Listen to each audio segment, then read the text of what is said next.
अब balance sheet बनाने के लिए हमारे पास जो रिक्वायर्ड चीज़ें चाहिए आफ्टर एडजस्टमेंट्स, वो है कॉन्सोलिडेटेड रिटेन अर्निंग, और उसके बाद फिर हम एनसीआई जो हमें बैलेंस शीट में रिपोर्ट करनी है वो कवर करेंगे, और उसके बाद हम कॉन्सोलिडेटेड बैलेंस शीट की प्रैक्टिस करेंगे।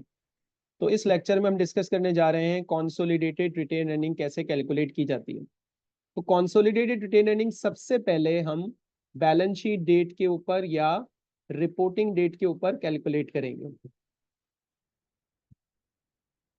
अब इसके फॉर्मेट की तरफ आते हैं। सबसे पहले हमें रिटेन अर्निंग चाहिए होगी पेरेंट कंपनी की, parents retained earning at reporting date. उसके बाद हम इसमें प्लस कर देंगे शेयर ऑफ प्रॉफिट। कौन सा profit? Post acquisition profit of subsidiary. तो सब्सिडरी का जो पोस्ट एक्विजिशन प्रॉफिट है उसमें हम पेरेंट का शेयर शो कर देंगे। ये पोस्ट एक्विजिशन प्रॉफिट हमें कहां से मिलेगा?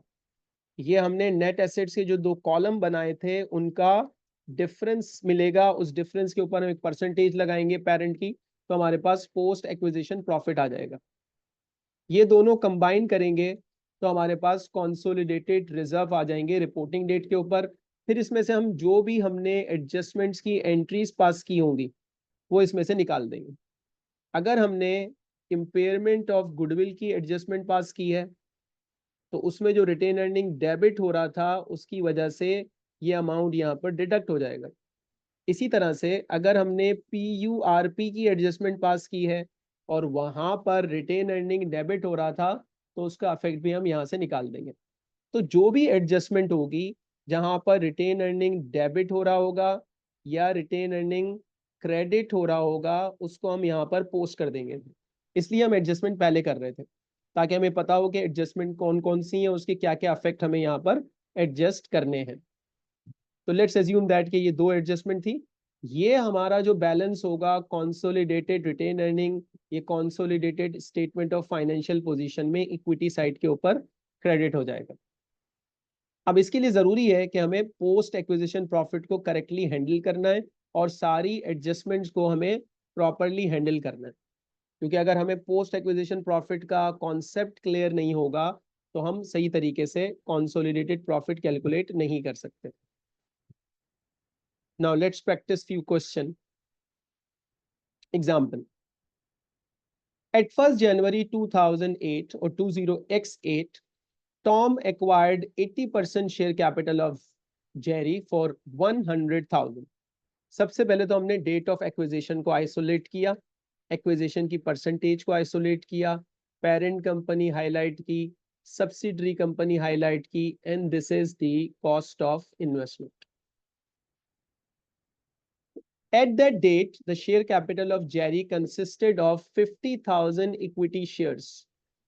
दैट इज शेयर कैपिटल दिया हुआ है 50,000 का, और उसके रिटेन अर्निंग या उसके रिजर्व्स दिए हुए 30,000 के। तो ये हो गई retained earning at acquisition which is 30,000।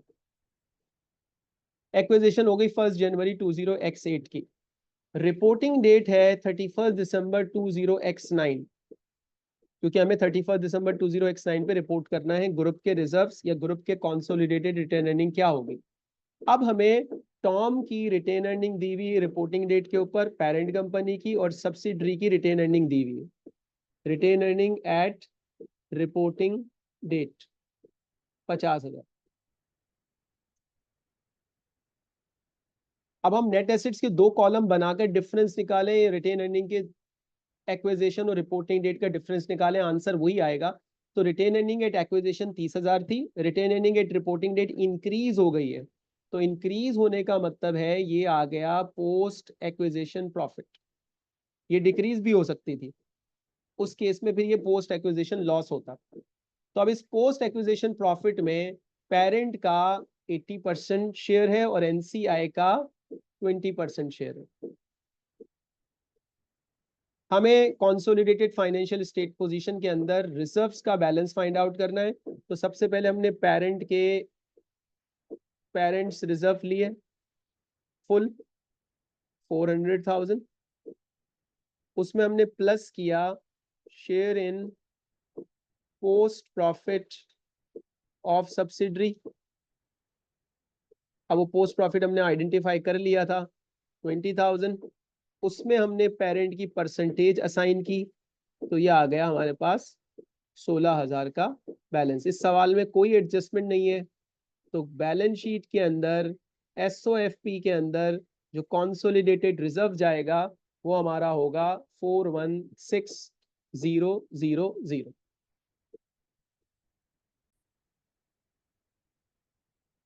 Another example. Hard on 1st January 20X9. This is the date of acquisition.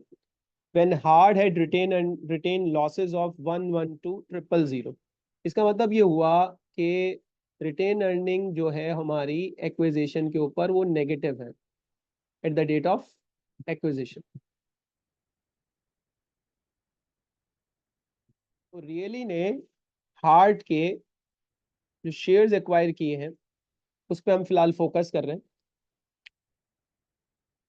यानी कि पेरेंट के पास 75% शेयर्स हैं सब्सिडरी के। इस एग्जाम्पल के अंदर इन्वेस्टमेंट इन एसोसिएट भी हुई है, लेकिन हम उसको फिलहाल इग्नोर कर देते हैं। अच्छा, अब हमें क्योंकि कॉन्सोलिडेटेड रिजर्व कैलकुलेट करने, तो कॉन्सोलिडेटेड रिजर्व कैलकुलेट करने के लिए हम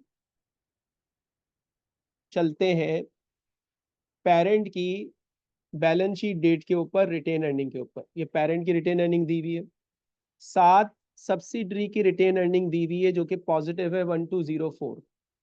तो रिटेन अर्निंग हमें सब्सिडरी की दी हुई है 1204,000 के अंदर, 1204,000 के अंदर, और रिटेन लॉसेस जो है उसके वो 112,000 दिए हुए एक्विजिशन के ऊपर।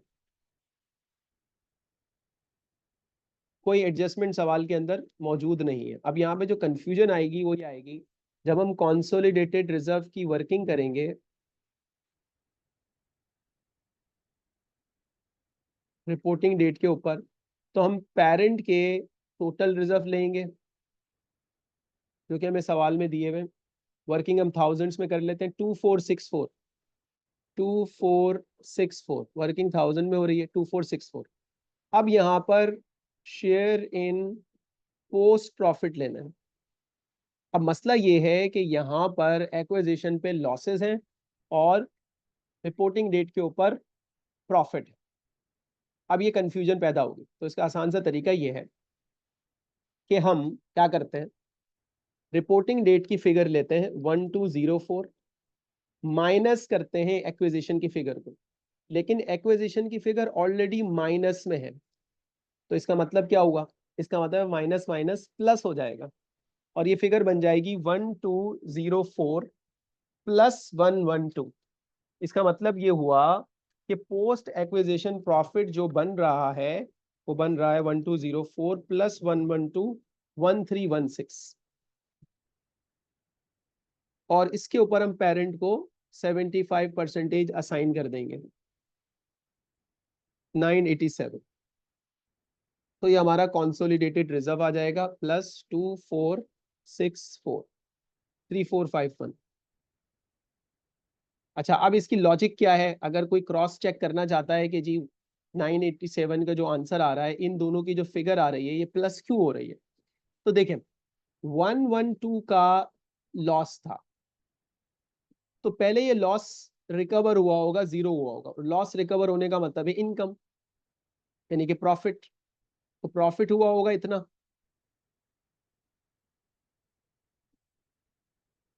और उसके बाद ये रिटेन अर्निंग पॉजिटिव हुई होगी, तो 1204 ये प्रॉफिट आया होगा और पिछला लॉस प्रॉफिट में कन्वर्ट हुआ होगा, तो हम इस एंगल से भी इसको देख सकते हैं। तो ये बैलेंस हमारा वही बनता है 1316। लेकिन अगर हम टू कॉलम अप्रोच इस्तेमाल कर रहे होंगे तो उसमें हमें इतनी कंफ्यूजन नहीं आएगी, हम टू कॉलम अप्रोच से भी कैलकुलेट कर लेते हैं। तो net asset at acquisition at reporting date,